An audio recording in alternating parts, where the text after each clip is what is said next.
Hello, I am Dr. Jehan Marcoux.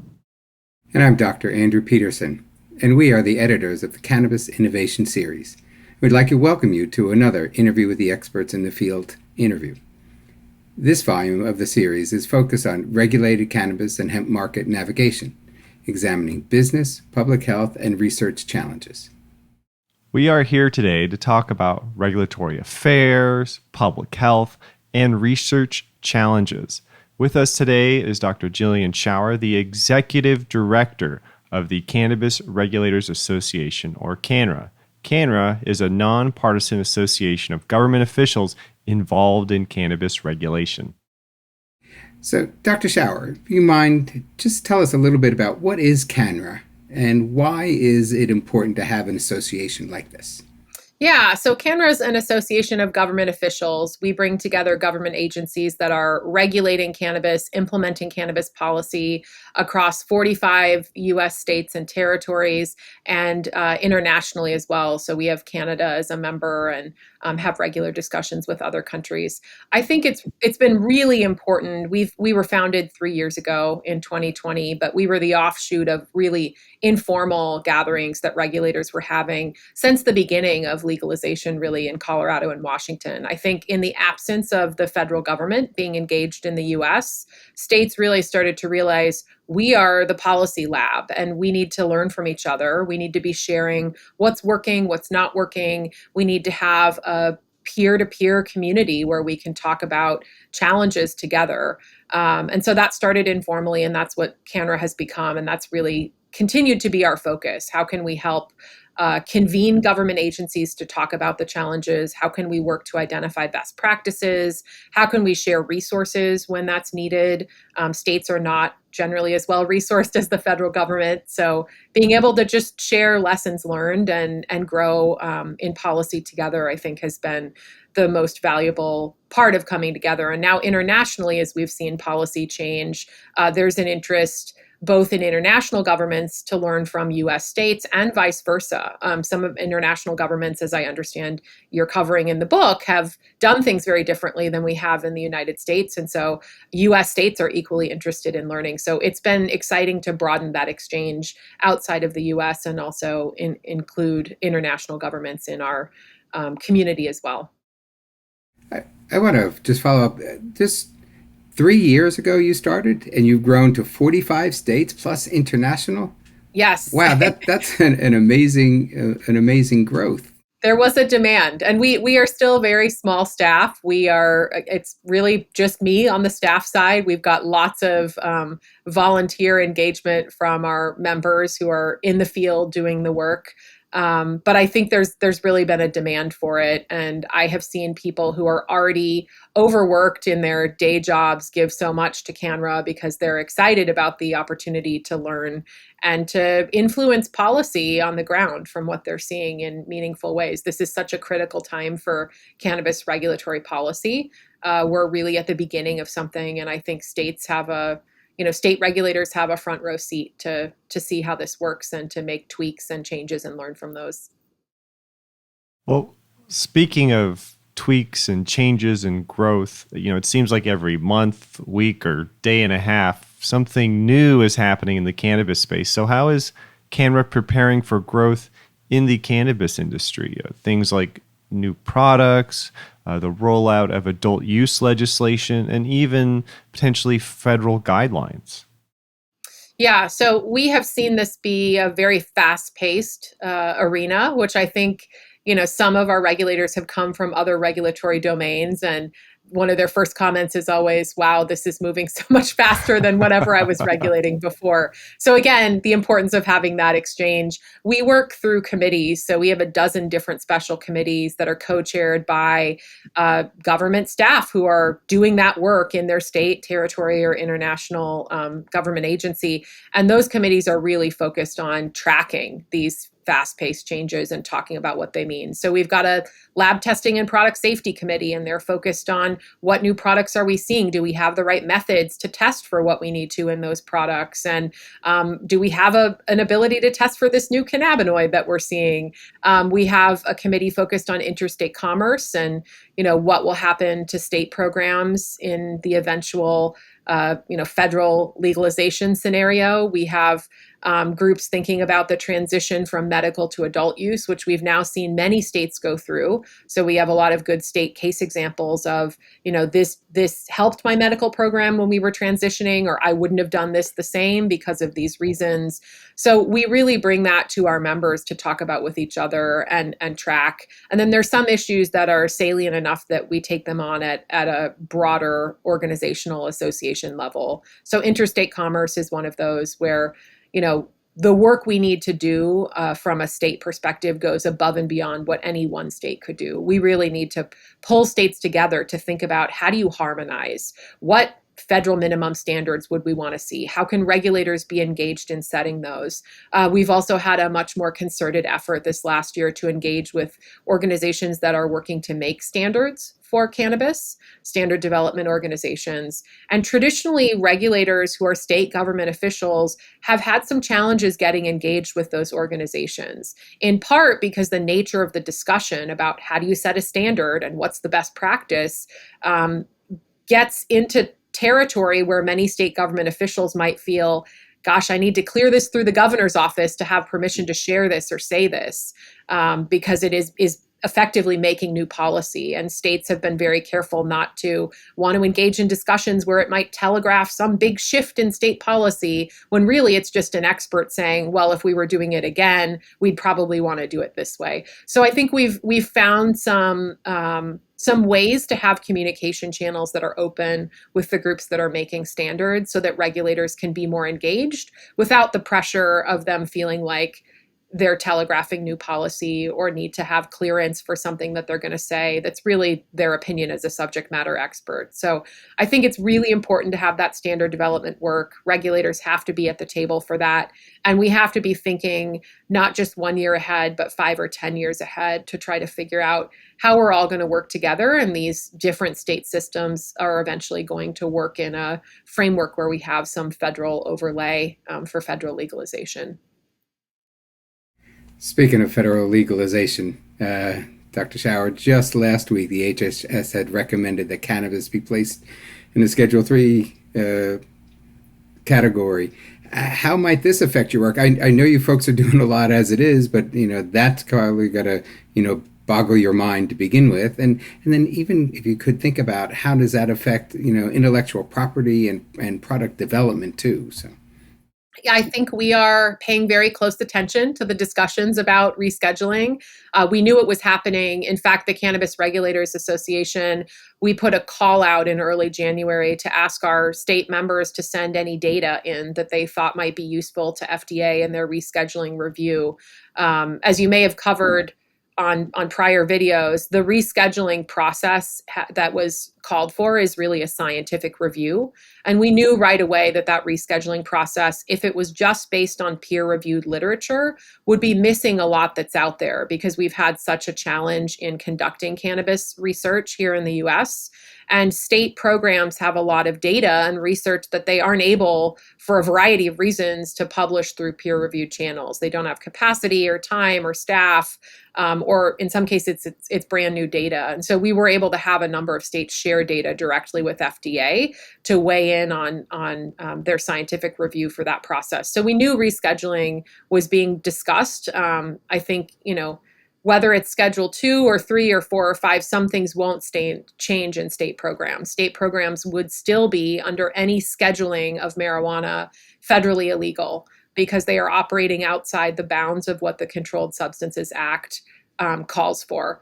But there are some things that could change, notably tax liability and the ability to deduct things for the industry, that I think states are watching very closely. There are also some important things that wouldn't change, like the criminality of marijuana, that states are also watching closely and concerned with. So we've been in a real listen mode, working with stakeholders at the national level to understand what are their perspectives on different scheduling of cannabis, and scheduling versus descheduling, and what would they like to see from their regulator. And I think we're starting to get some real tangible suggestions of areas where regulators can provide increased TA for certain things, can continue to push state programs forward in spite of what might be uncertainty at the federal level. That's a big thing that we hear is for businesses, they depend on having some certainty in regulation. And a lot of what's happened at the federal level could create uncertainty for a number of months or potentially years. And that can be hard for a business. So I think, we're encouraging members to stay focused on the mission that they've set forward in their state or jurisdiction. And we will work as a community to sort of figure out what's changing and evolving at the federal level and what the implications might be. But having that consistency for their state program, I think, will be very important in the short term.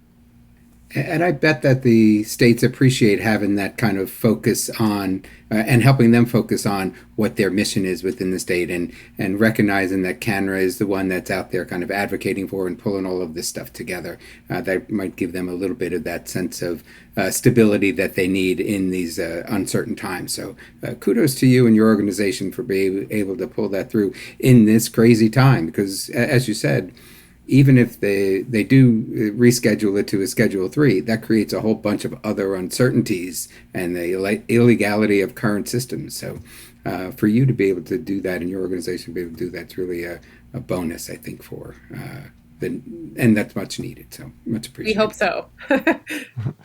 It was really great to hear that states have the data. That maybe the data is all around us, but it's not evenly distributed in terms of access and publishing. And I got to say, if there was a job posting to be a science writer to write up the state data, I would jump on that because you mentioned that it's difficult for regulators to find time to crunch that data, write up that data, then go through the peer review process. Because regulators such as yourself are also providing written testimony and testifying before members of Congress and elected officials. And you recently responded to the RFI about hemp. And I definitely would like to get a sense, any insights you can provide us about how was that received by elected officials and maybe even the general public. Was it better than you thought? Was it as well as you thought it would be? Did you feel like you really got their ear, or do we need to clean out their ears and shout the message even louder? Well, I do think this has been the summer of hemp. We've had a lot of opportunity to give input to Congress, and it's a very important issue. I don't know how in depth you've covered it already, but it is one of the most pressing regulatory issues for states right now. We effectively have federal legalization that is so broad for hemp that we're seeing products that not only are the same as what we see in adult use and medical use cannabis markets, which are, again, federally illegal, we are also seeing products that extend far beyond what any state marijuana program would legalize. And so there's a very acute threat to consumer safety and public health. In addition to just the need to provide regulation. I think most consumers, when they purchase something at a store, they assume that that product is well regulated. And unfortunately, that is just not the case with cannabinoid hemp products today. So it's been a big focus. Every single regulatory agency in our membership has consumer safety at the forefront of their regulatory work. That's why they regulate cannabis. So we'd like to see that extend to hemp as well. And that's why we've had such a focus on it. So there have been a number of things we've gotten to be engaged in over the summer. The House Oversight Committee in Congress had a hearing about it, and we were very happy to see that they did include CANNRA. They included a regulator as part of that hearing. And then shortly thereafter, the Energy and Commerce Committee and the Senate Help Committee put out this request for information about cannabinoid hemp and regulation. And if anybody understands regulation of cannabinoids, it's our members. They are the ones that are doing the work on the ground right now. And I think we have a lot to share with Congress because of what they've learned. So it was a welcome opportunity. I think we have a couple things on the horizon that we hope will yield change in how hemp is currently being regulated. We really hope the Farm Bill will have some modifications to address some of what we're seeing in terms of the lack of regulation and the breadth of products. But it remains to be seen. So I think our goal whenever we have the opportunity to engage with Congress is really helping elected officials to meet their regulator. it's surprising how few elected officials know that they, in some cases, even have a cannabis regulator. So I think that's been one of the biggest pieces of our work. We're not a lobbying association. We're an association of government officials. We try to speak with one voice for the regulators. But I think maybe the most impactful thing we can do is just any outreach we get from Congress, immediately connecting them in with their regulator so they can hear firsthand, this is what this issue looks like on the ground in my state, in my jurisdiction. These are pictures of the products we're seeing. These are, health events that have happened in my jurisdiction, whatever it may be. So we hope to continue to do more of that into the fall and be a resource in whatever way we can for elected officials. I think we have a unique space that we occupy.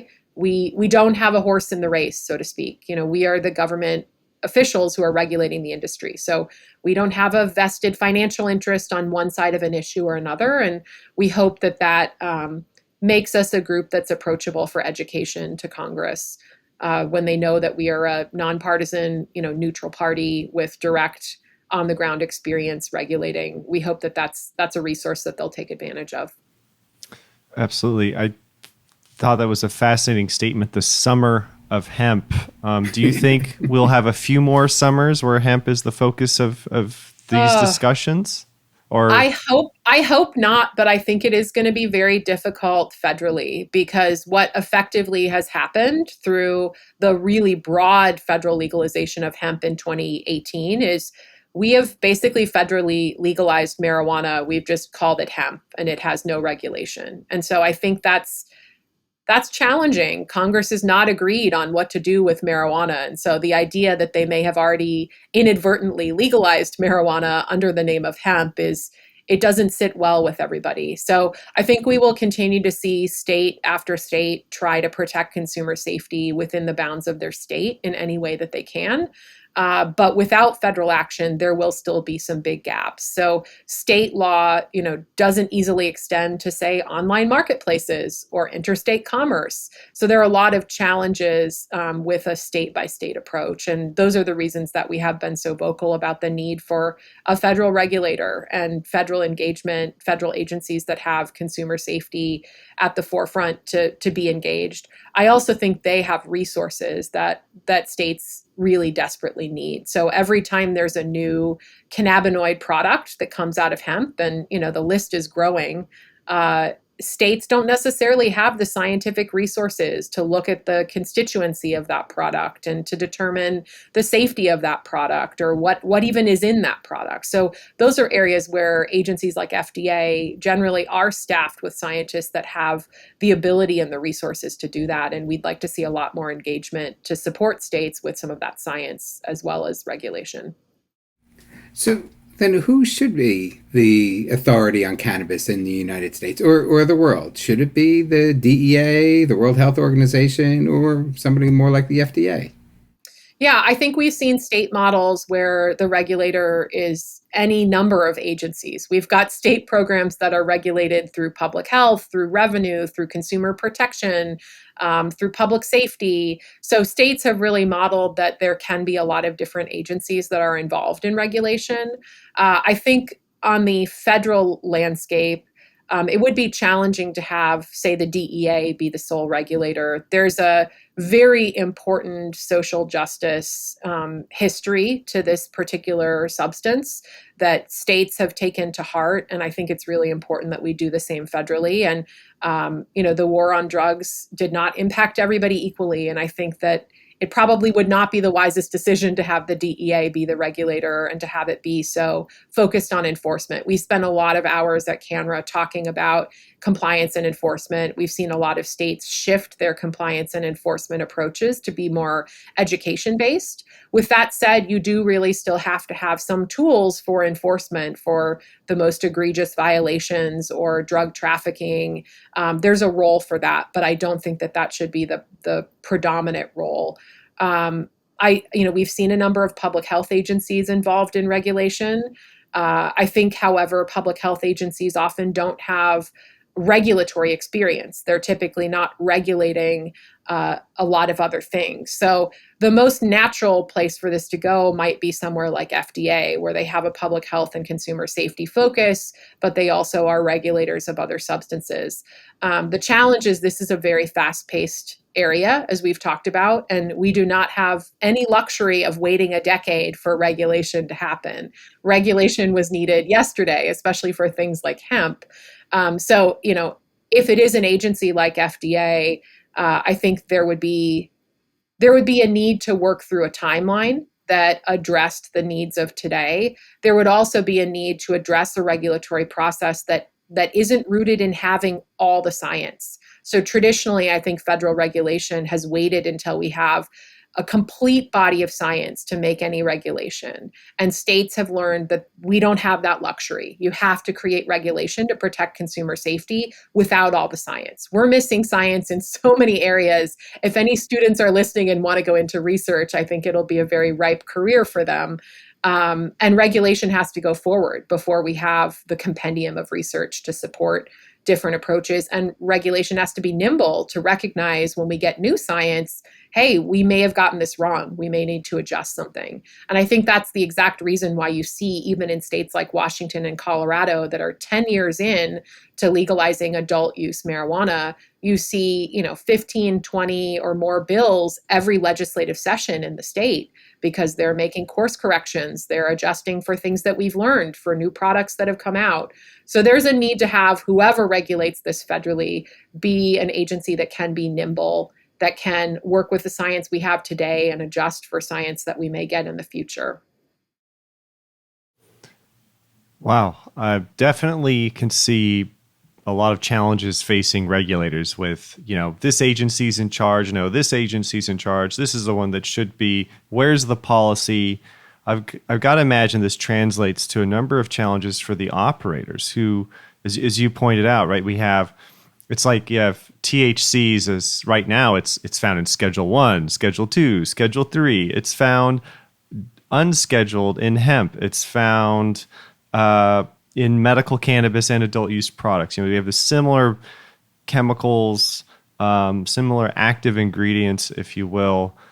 And yet, what do you think some are the challenges or issues that cannabis operators should be focusing on, or what's ahead of them for the next 12 months or so? Yeah, and we spend a lot of time at CANNRA focused on national stakeholders, including industry associations. So I do spend a lot of time listening to challenges on the industry side. I think that's a really important part of any regulatory agency. I think the hemp reality has really been challenging we've got a bunch of operators that are trying to play by the rules, which for marijuana, I'm going to use marijuana because it's, to distinguish it from hemp, they're both cannabis. We have a bunch of operators on the marijuana side that have invested a lot of money to comply with the regulations, and the regulations have been set to try to protect consumer safety. Marijuana products are also taxed on the adult use side, and the taxes can make those products more expensive. So it can be extremely challenging to have hemp out there where there's no tax. There are no regulations to comply with. You don't have to pay a bunch of money or be in a lottery to get a license. So we have marijuana operators that have been trying to play by the rules that now are watching folks come in on the hemp side and make the same products with a very different set of rules. So I think there have been a number of financial challenges for the industry, in part due to hemp, but also just due to the nascent nature of this industry. And regulators are well aware of that, and I think are constantly trying to figure out how they can support their markets while still upholding consumer safety and public health goals. So I think that's one of the biggest challenges to the industry, is just the financial aspects of trying to play in a new space when there are some competitors out there playing by different rules. I think there have also been challenges in trying to create an equitable marketplace. And that's something that we talk a lot at CANNRA about. As I said earlier, the war on drugs did not impact all communities equally. And it's, I think, extremely challenging to think that there are still people who are locked up for cannabis related offenses when others are making millions of dollars in the cannabis industry. So we need to remedy that. And I think part of that is creating equity in the marketplace as well, so that the people who have a chance to make money from selling cannabis are not, for lack of a less refined term, not just a bunch of white men, but are representative of the communities that have been disproportionately impacted. And states are still learning a lot about how to do that and how to do that well, and how to do that within the confines of the law. So that's an area that I think is a challenge for the industry. And then I think, the industry, as I said earlier, will be challenged by the federal uncertainty. I think state regulators will be doing everything they can to try to have certainty in their state markets where they can.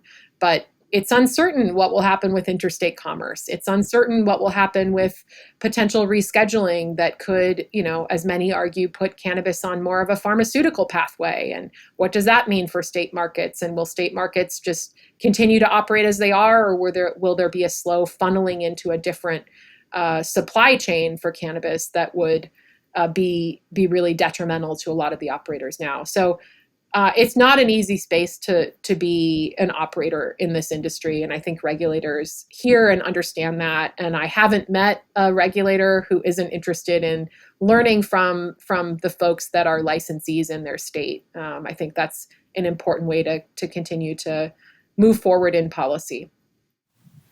And I just wanted to ask just a quick follow-up. Interstate commerce, do you think that will happen with or without, that will move forward in terms of policy with or without rescheduling of cannabis? Do you think that that's just going to continue, or is it dependent on rescheduling?